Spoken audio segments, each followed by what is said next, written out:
Did you know that there are tax deductions available specifically for small businesses that can help you save money? In this video, I am going to break down everything you need to know about small business tax deductions, including what expenses are deductible, the difference between ordinary and necessary expenses.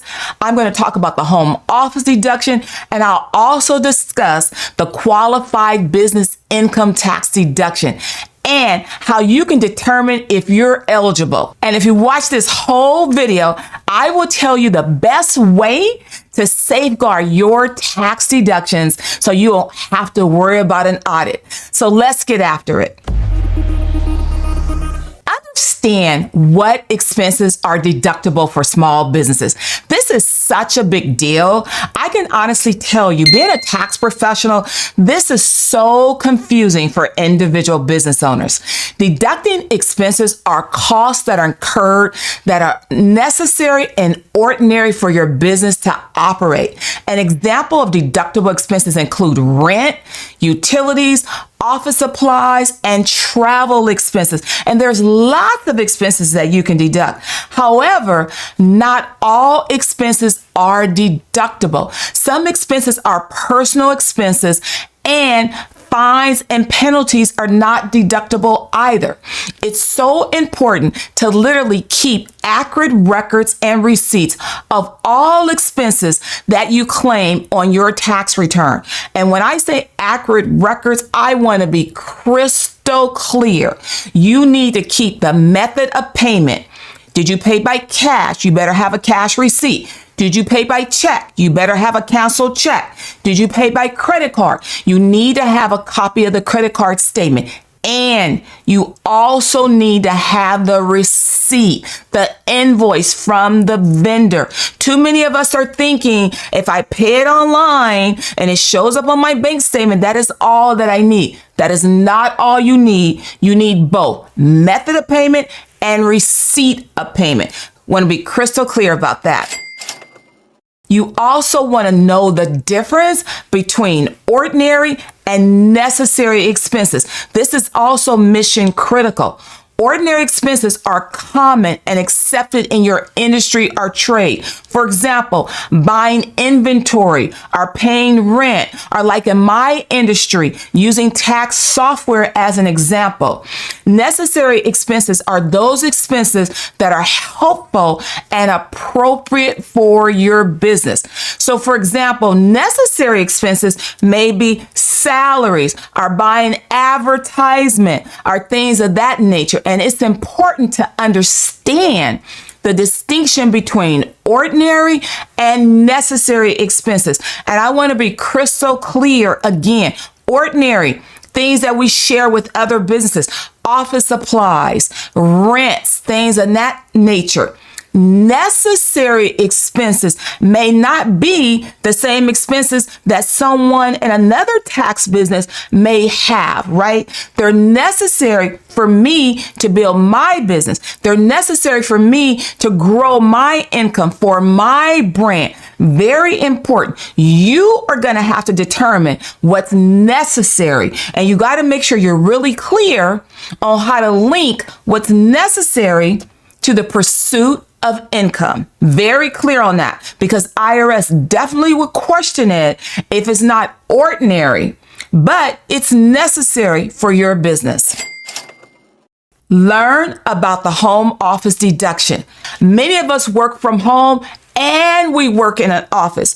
The home office deduction literally allows small business owners to deduct a portion of their home expenses that they use part of their home regularly and exclusively for business purposes. That means there cannot be a bed inside of that office. There cannot be a closet with clothes inside of that office. There cannot be a wheelchair in that office, a high chair in that office, regularly and exclusively for business. Here's the thing. When your office is clean and it's used exclusively for business, take a picture of it, because a picture explains 1,000 words. The power of pictures is very important in the event that you need to explain that to IRS. I swear I can explain. You also want to make sure that you are deducting those expenses that are for your home office. And this can include things like rent, utilities, and insurance. You want to make sure that when you claim the deduction, that is for the space, is for the principal place for your business, or where you meet clients or see customers on a regular basis, or it's where you do your administrative work. Because me personally, I see clients in my office, but I do administrative work in my home office. So it's important that you document what you do in your home office. Make sure you utilize a journal so that you can keep up with it, because you may not remember years from now. Oh, shit, I forgot. And IRS is very strict around the home office deduction. So make sure you follow the guidelines to avoid any tax issues, because you don't want to get into a tax slinky. Now, you want to determine if you are eligible for the QBI deduction, the Qualified Business Income Tax Deduction. I love this deduction because it allows you to take up to 20% as a deduction against your taxable income if you're operating in a flow-through business. A flow-through business is a sole proprietorship, a partnership, an S corp, any business where you're going to pay the tax at the individual level. It allows your business to deduct 20% of their qualified business income on the tax return. And to be eligible, you must have business income. You must meet certain requirements that have limitations to it. It's a little complex, but here's the thing. We're not afraid of complex. We're business owners. What we need to make sure of, that we talk to a tax professional that understands QBID, and it can be accurately claimed on your tax return to make sure you avoid any problems with your business deductions. Now, I told you if you stayed to the end that I would tell you exactly what you needed to know to make sure you don't run into problems with your business deductions. You gotta know how to distinguish a hobby versus a business.